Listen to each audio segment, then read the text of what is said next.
কানাইঘাটের দোনা সীমান্ত দিয়ে এবার অবৈধভাবে ভারতে অনুপ্রবেশের চেষ্টাকালে গোপালগঞ্জের দুই ব্যক্তিকে আটক করেছে বিজিবি। আজ শুক্রবার বেলা 2:30টার দিকে তাদেরকে দোনা সীমান্তের 1333 নং মেইন পিলার হতে 150 গজ ভিতরে অর্থাৎ বাংলাদেশের অভ্যন্তরে বরখেওর নামক এলাকা থেকে তাদেরকে আটক করা হয়। আমি যদি এবার আটককৃতদের পরিচয়ের কথা বলি তাহলে এই দুইজনের মধ্যে একজন হচ্ছেন গোপালগঞ্জ জেলার কাশিয়ানী উপজেলার রাজপাক ইউনিয়নের বড় বাহিরবাগ গ্রামের ইসমাইল মোল্লার পুত্র মশিউর রহমান ও অন্যজন হচ্ছেন একই উপজেলার মহিষপুর ইউনিয়নের চর পদ্মবিলা গ্রামের বাবলু হোসেনের পুত্র লিয়াকত শেখ।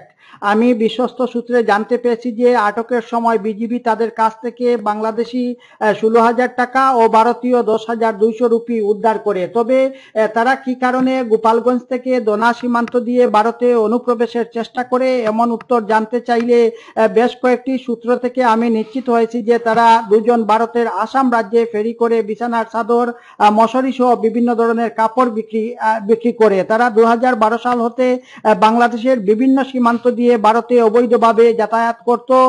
সম্প্রতি কানাইঘাটের দোনা সীমান্ত এলাকার এক দালালের মাধ্যমে তারা দোনা সীমান্তে এসেছে। এর মধ্যে লিয়াকত শেখ গতকাল বৃহস্পতিবার বিকেল 4টার দিকে দোনা সীমান্তের ওই দালালের বাড়িতে আসেন এবং মশিউর রহমান আজ শুক্রবার সকাল 9টার দিকে আসলে তারা দুজন ওই দালালের মাধ্যমে ভারতে অনুপ্রবেশের চেষ্টা করে। এ সময় বাংলাদেশ বর্ডার গার্ড বিজিবি তাদেরকে আটক করে এবং কানাইঘাট থানায় নিয়ে আসে। বর্তমানে আটককৃত এই দুইজন কানাইঘাট থানা পুলিশের হেফাজতে রয়েছেন এবং তারা ভারতে অবৈধভাবে অনুপ্রবেশের চেষ্টার অপরাধে বরখেওর বিজিবি ক্যাম্পের হাবিলদার জুয়েল বাদী হয়ে কানাইঘাট থানায় তাদের বিরুদ্ধে মামলা দায়েরের প্রস্তুতি নিচ্ছেন বলে জানা গেছে।